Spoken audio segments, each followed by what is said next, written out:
Salut les amis, c'est Rita et bienvenue à cette deuxième vidéo de la série de 11 Connais-toi toi-même grâce à l'Ayurveda.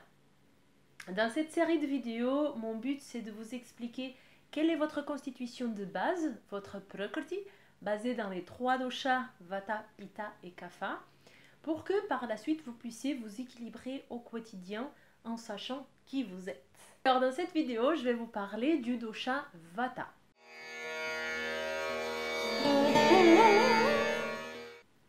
Vata est composé de air d'un côté et de l'espace. Mais plus précisément, il correspond à l'air qui se manifeste à l'intérieur de l'espace. Donc il est composé majoritairement vraiment d'air. Pour comprendre mieux Vata, la meilleure chose c'est vraiment de visualiser comment est la manifestation de l'air. Donc du vent par exemple. Du vent, pas de boire, du vent air à l'extérieur.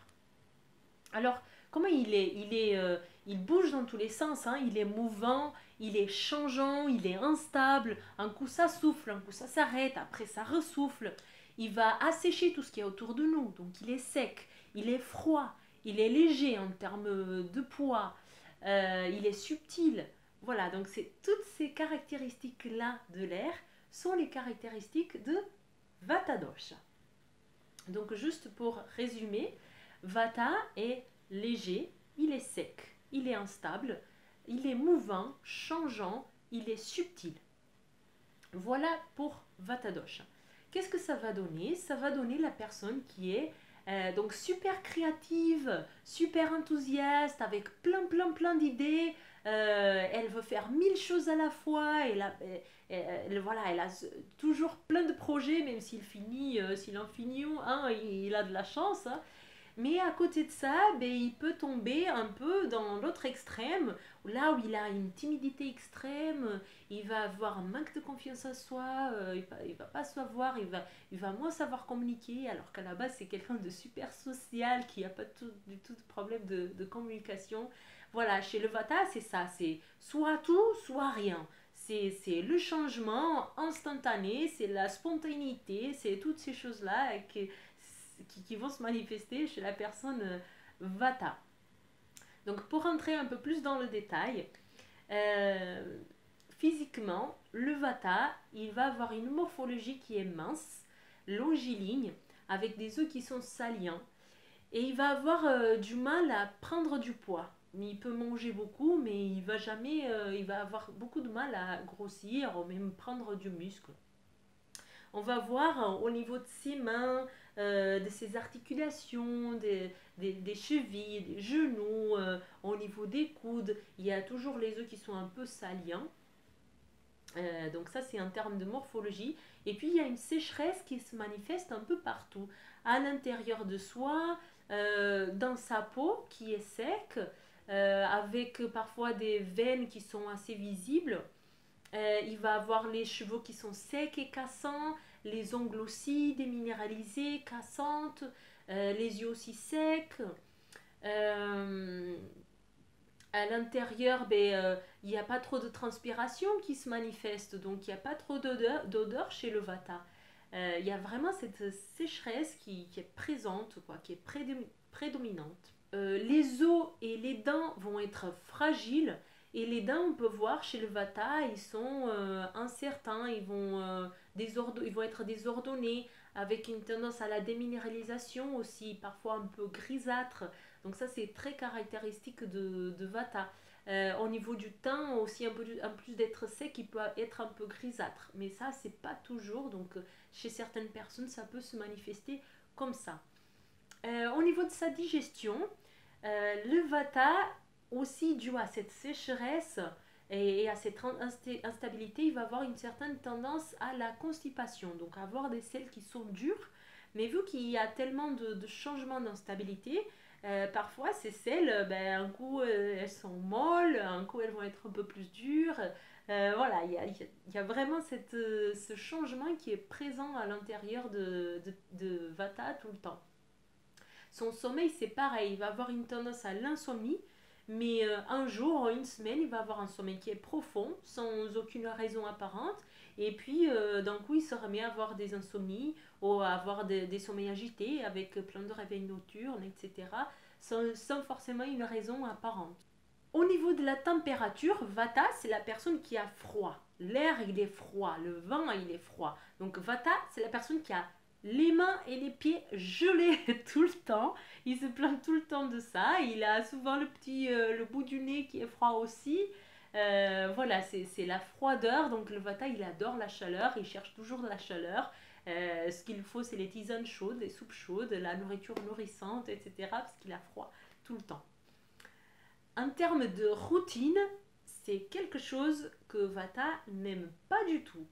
Il aime donc l'instabilité, il aime le changement. Parfois il se réveille à 7 heures, d'autres fois à 9 heures, d'autres fois à midi, après peut-être pourquoi pas à 6 heures. Avec les repas c'est pareil, c'est l'instabilité. Un coup il prend le petit déjeuner, après le lendemain il décide de ne pas le prendre, après il fait le jeûne intermittent, après ci, après ça, voilà. Il n'y a pas de routine chez le Vata, il a l'horreur de la routine, il aime toujours prendre des vacances à des moments déterminés, c'est tout très spontané chez le Vata tout le temps.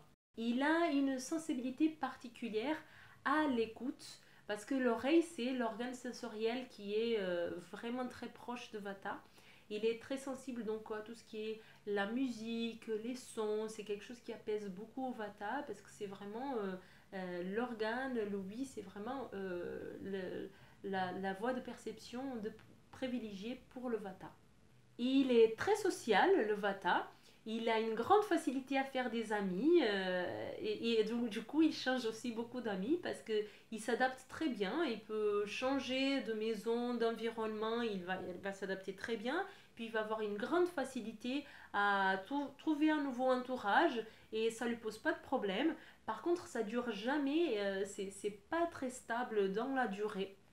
Donc le Vata, il va avoir tendance à délaisser un peu les amis d'avant et puis il va rencontrer d'autres.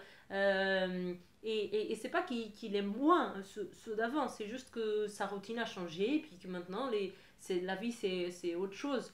Donc ça ne pose pas de problème de faire des amis, après être avec d'autres amis, etc. Ça c'est quelque chose qui ne pose pas du tout de problème pour le Vata. Le Vata est assez sensible au stress. Donc le système nerveux est assez faible chez le Vata. C'est la personne qui va être difficilement apaisée, qui va avoir des émotions comme la peur, la tristesse, l'anxiété qui vont être assez dominantes, surtout quand il se déséquilibre, quand il a un excès de Vata. Et du coup, à chaque fois qu'il a un coup de stress, sa réponse, ça va être la culpabilité, toutes ces choses-là. Il va se diminuer lui-même. Et c'est là que c'est intéressant de le conseiller de faire du yoga, du qigong, de la méditation, parce qu'il est assez sensible à toutes ces choses-là, parce que le Vata, il est très aérien, donc il est assez proche de toutes ces choses spirituelles. C'est quelque chose qui marche très très bien chez lui. En termes de communication, le Vata, c'est la personne qui parle,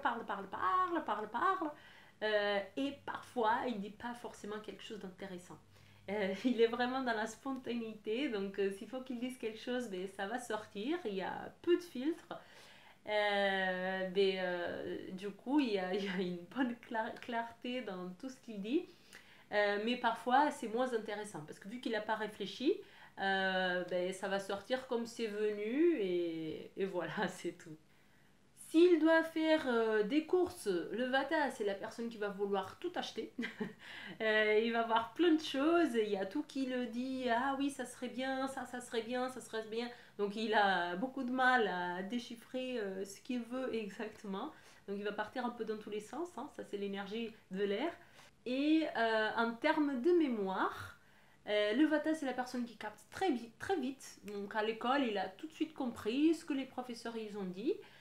Par contre, il va avoir tendance à oublier assez rapidement parce qu'il n'y a rien qui reste stable dans la longueur, dans le temps avec Vata. C'est tout à l'instantané, sur le moment, et puis après ça s'envole comme l'air. Voilà pour Vata, je pense que vous avez compris. Donc le Vata, il est très aérien, il est dominé par la sécheresse, la froideur et la instabilité. surtout. Donc il manque beaucoup d'ancrage et c'est ça surtout qu'il doit travailler pour pouvoir s'équilibrer. Si vous voulez savoir un peu plus sur votre constitution de base, je vous invite à faire le test sur votre constitution de base qui est sur mon site. Le lien est ainsi dessus cette vidéo. Et je vous dis à la prochaine vidéo où je vous parlerai de Pitta Dosha.